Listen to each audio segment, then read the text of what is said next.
మన ఎఫెక్ట్ సరే, వీళ్ళు ఆంధ్రజ్యోతి ఎఫెక్ట్ అని వాళ్ళు కూడా రాసుకున్నారు, వాళ్ళు పేపర్లో రాశారు, మనం స్టోరీ చేసినాము. కందిపప్పు కాంట్రాక్టులు రద్దయినాయి, టెండర్లు పిలవకుండా కట్టబెట్టడం పైన సర్కారు చర్యలు, అంగన్వాడీ కేంద్రాలకు సరఫరా కోసం నామినేషన్ పద్ధతిలో ఇచ్చిన అధికారులు. ఈ వ్యవహారంపై మంత్రి సీతక్క ఆగ్రహం. అంటే మంత్రి సీతక్కనే ఒప్పుకుంటున్నది, ఏమని? తప్పు జరిగింది, ఎట్లా టెండర్ ఇచ్చారు, ఏ లాలూచి లేకపోతే టెండర్లు ఆ మనుషులకు వెళ్ళవు, అంతే కదా. మరి కేసు ఫైల్ చేయాలి కదా, జరిగిన నష్టాన్ని పూడ్చాలి కదా. ఏం చేశారంటే వీళ్ళు ఏం చేశారంటే కిలో కందిపప్పు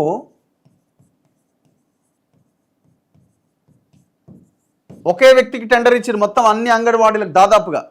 అంటే ఇప్పుడు ఆదిలాబాద్ జిల్లాలో ఒక మార్వాడి ఒక ఆయన చేస్తారట, ఇంకో జిల్లాలో ఇంకో ఆయన, ఇంకో జిల్లాలకి ఆయన, ఓన్లీ వాళ్ళకు సంబంధించిన మనుషులకి టెండర్లు అప్పచెప్పారు. No open tender. ఇప్పుడు ఏమవుద్ది, బహిరంగంగా టెండర్లు పిలిస్తే తక్కువ కోడ్ చేసిన వాళ్ళకి కాంట్రాక్ట్ అప్పగిస్తారు. ఏం చేసారు, ఇక వాళ్ళు అనుకున్న వాళ్ళకి డైరెక్ట్ ఇచ్చేస్తే 164 రూపాయలు కిలో కందిపప్పు రేట్ కింద ఇచ్చేస్తున్నారు. ఇక్కడ ఒక నిబంధన ఏముందంటే మ్యాక్సిమం ప్రైస్ 164 రూపీస్ ఉంది. అంటే 164 రూపాయలకు లోబడి టెండర్ పిలవాలి, అంటే కాంట్రాక్ట్ అప్పగించాలి. సో ఈ 164 రూపాయల మ్యాక్సిమం ప్రైస్ని బేస్ చేసుకొని వాళ్ళు దీన్ని వాడుకొని 164 రూపాయలకి కాంట్రాక్టరు పప్పేస్తున్నాడు. మీరు బ్లింకిట్ కానీ జెప్టో ఓపెన్ చేయండి, 140 నుంచి 150 రూపాయలు ఉంటుంది. బేసిక్ ఆహార్ దాల్ అని కొట్టండి, తూర్ దాల్ అని కొట్టండి, 140 నుంచి 150. మామూలుగా కిరాణా షాపుకి పోయి కొంటే 120 నుంచి 130 ఉండొచ్చు మంచి పప్పు. ఇక డీమార్ట్ అయితే ఇంకొంచెం తక్కువనే ఉంది. నేను ఒక రైతుని అడిగిన ఎంత వస్తుందంటే, ఆయన కందిపప్పు పండించిందట, ఆయన కందులు వచ్చిన దాని ద్వారా 60 నుంచి 70 రూపాయలు అయిందట. దాన్ని మిల్లేసి ఆడిస్తే ఆయన ఇంటికి వచ్చిన పప్పు మొత్తం లెక్క కడితే 80 రూపాయలు అయిందట. 80 రూపాయలు అయిందట. ప్రభుత్వం డైరెక్ట్గా ఈ రైతు నుంచి కొంటే 80 రూపాయలకు కొనొచ్చు, 80 రూపాయలకు కొనొచ్చు. ఓ కాంట్రాక్టర్కి అప్పగిస్తే వాడు 164 రూపాయలకి వేస్తుంది. ఎంత నష్టమైంది? 80 రూపాయలు నష్టం కాలే, 84 రూపాయలు ఎవడు భరించాలి? ఎవడు సొమ్మది? ఎంత ఘోరం ఇది! మరి ఇప్పుడు జరిగిన నష్టం ఎవడు పూడ్చాలా? కేసులు పెట్టండి. అండ్ ఇదొకటైతే కోడిగుడ్లది ఇంకొక స్కామ్ ఉంది. ఆ కోడిగుడ్ల స్కామ్ ఏంటంటే, ఫస్ట్ టైం కోడి పెట్టిన గుడ్డు ఇంతే ఉంటుంది పరిమాణం, అది దాన్ని బేసిక్గా తినరు. ఆ కోడిగుడ్డును అంగన్వాడీ కేంద్రాలకు పంపిస్తున్నారు. ఇది పెద్ద స్కామ్. ఇది మళ్ళీ అది మహా అయితే 2 రూపాయలకో 2.5 రూపాయలకో వాడికి వచ్చేస్తుంది కాంట్రాక్టర్కి.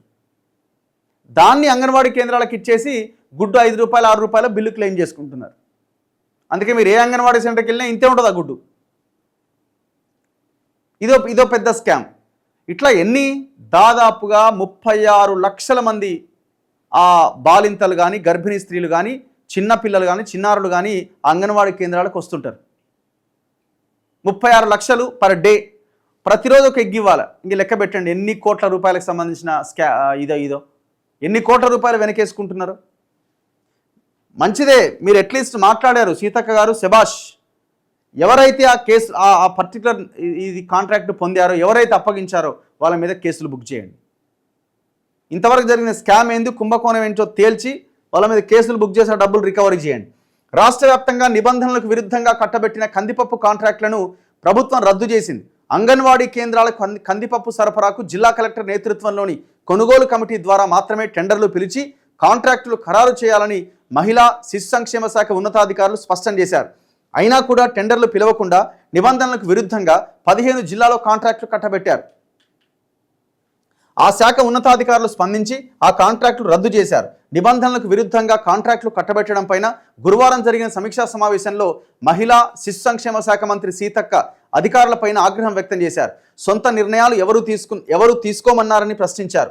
అంగన్వాడీ కేంద్రాలు 100% అందుబాటులో ఉండాలని ఆదేశించారు. రాష్ట్రంలో 313 కేంద్రాలు మూతబడ్డాయని, చిన్నారులు లేరు అనే సాకుతో మూసేయడం సరికాదన్నారు. చిన్నారులు లేని కేంద్రాలను డిమాండ్ ఉన్న ప్రాంతాలకు తరలించాలని ఆదేశించారు. వచ్చే విద్యా సంవత్సరంలో అన్ని కేంద్రాలు పిల్లలతో కలకల్లాడాలి. ప్రతి కేంద్రంలో కనీసం 20 మంది ఉండాలి. బడిబాట తరహా గ్రామాల్లో చిన్నారులను గుర్తించి అంగన్వాడీల్లో చేర్పించాలి. 30 అంగన్వాడీ కేంద్రాల్లో అసలు పిల్లలు లేరు. 198 కేంద్రాల్లో 5 ఏళ్లలోపు, 586 కేంద్రాల్లో 10 ఏళ్లలోపే ఉన్నారు.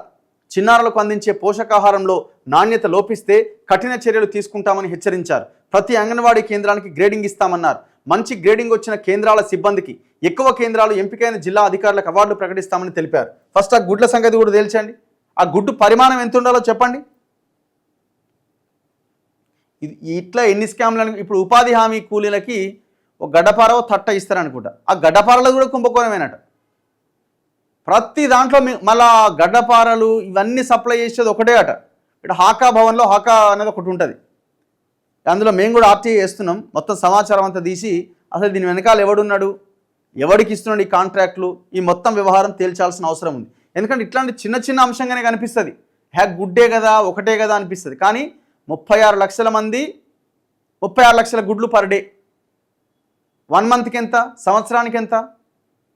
కందిపప్పు అన్ని కేంద్రాలకి అంతమందికి ఎంత కందిపప్పు? ఒకరికి 30 గ్రాముల 40 గ్రాముల కందిపప్పు పర్ డే వడ్డించాలి. అట్లా ఎన్ని కోట్ల స్కామ్ ఇది?